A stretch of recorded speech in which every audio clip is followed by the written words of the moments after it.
कहानियों से तुम मिले एपिसोड 5। अभय आज बहुत खुश था। उसे जैसी लड़की अपनी जिंदगी में चाहिए थी, निधि वैसी ही थी, शायद उससे और भी ज्यादा अच्छी। जब वो घर पर पहुंचा तो सभी लोग उसका बेसब्री से इंतजार कर रहे थे।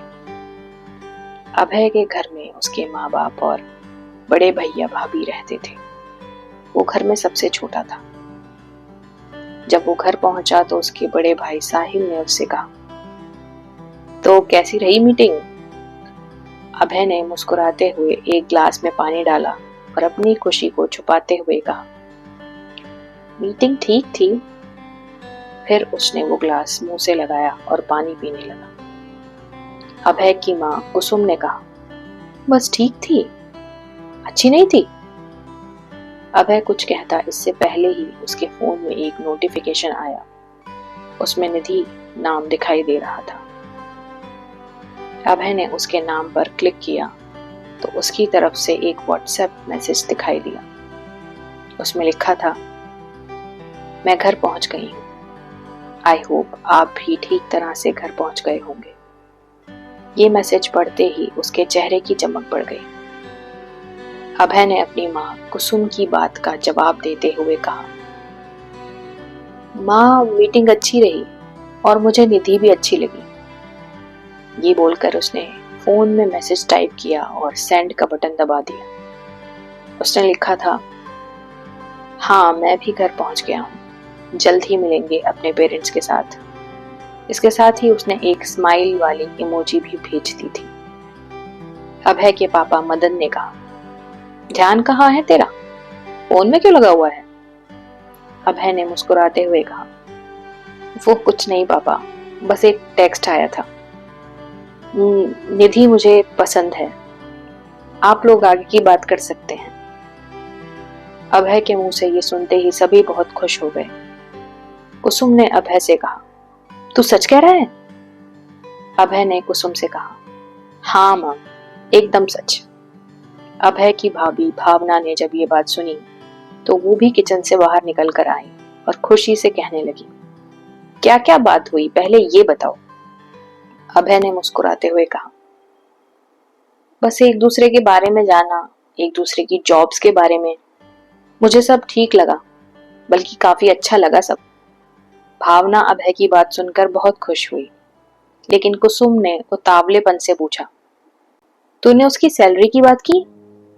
इस बात पर अभय ने मुंह बनाया, सैलरी की बात कौन करता है माँ, मुझे उससे शादी करनी है, जॉब पर थोड़ी रखना है। कुसुम ने मुंह बनाते हुए कहा, ले, जो जरूरी बात थी वो तो की नहीं। इसलिए कहते हैं कि पहले परिवार वालों को मिलना चाहिए, लेकिन आजकल के माँ बाप नए नए नियम बनाने लगे हैं। क्या जरूरत थी इन दोनों को पहले मिलने भेजने की?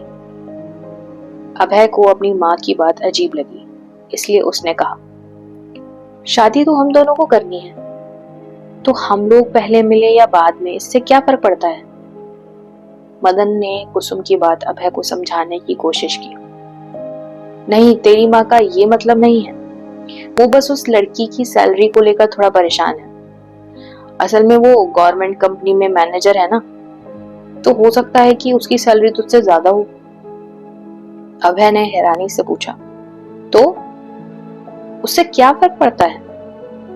मदन ने कहा, वाइफ की सैलरी हस्बैंड से ज्यादा होती है तो दोनों के बीच इश्यूज होने के ज्यादा चांसेस होते हैं, ईगो क्लैश होती है। अभय को अपने पापा की ये बात अच्छी नहीं लग रही थी।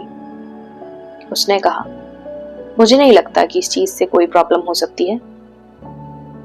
कुसुम ने उसे ताना मारते हुए कहा, हाँ, जैसे तुझे अपने कॉलेज में भी नहीं लग रहा था कि कोई प्रॉब्लम होगी, पर 4 साल तुझे काटने भारी हो गए थे। वो तो 4 साल थे, ये पूरी लाइफ है।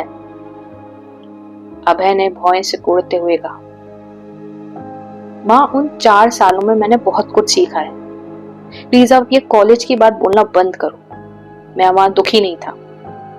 और वैसे भी अब कहाँ की बात कहाँ जोड़ रही हो? मुझे सच में नहीं लगता कि ऐसा कुछ हो सकता है। साहिल ने जब देखा कि कुसुम और मदन अब गुस्से में आ सकते हैं तो उसने अभय से कहा, माँ पापा बोल रहे हैं तो एक बार उससे पूछ ले, हो सकता है कि सैलरी कम ही हो। अभय ने साहिल को समझाते हुए कहा, भैया मुझे फर्क नहीं पड़ता, और वैसे भी मुझे ये ठीक नहीं लगता।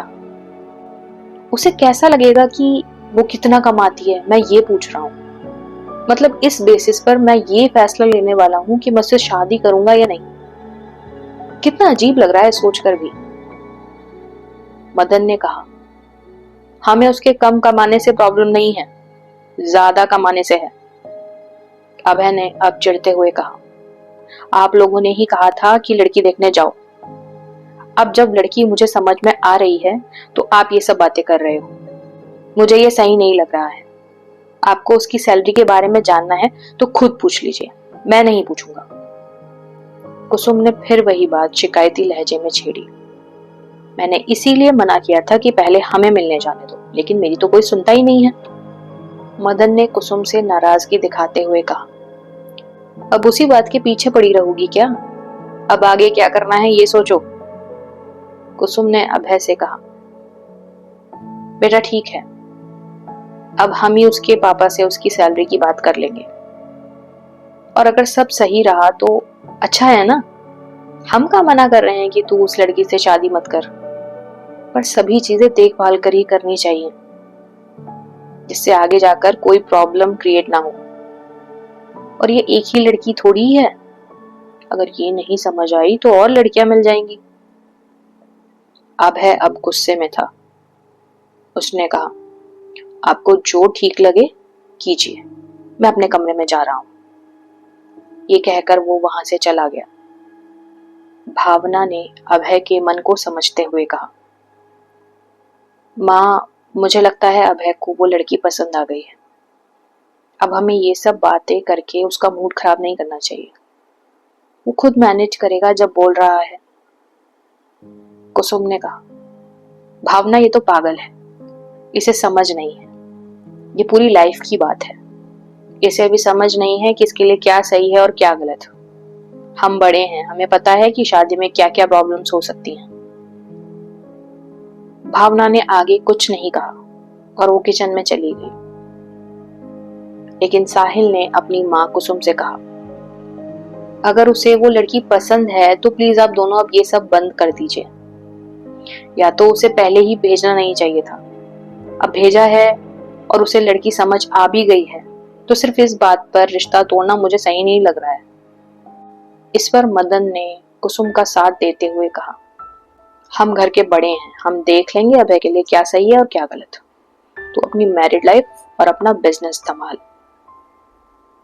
मदन का ये दो टूक जवाब सुनकर साहिल भी फिर आगे कुछ नहीं बोला और वहां से चला गया।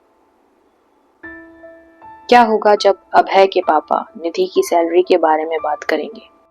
क्या इससे जो अभय और निधि के बीच में अनकहा सा एहसास बन गया है, उसमें कोई फर्क आएगा? जानेंगे, तुम मिलेंगे अगले एपिसोड में।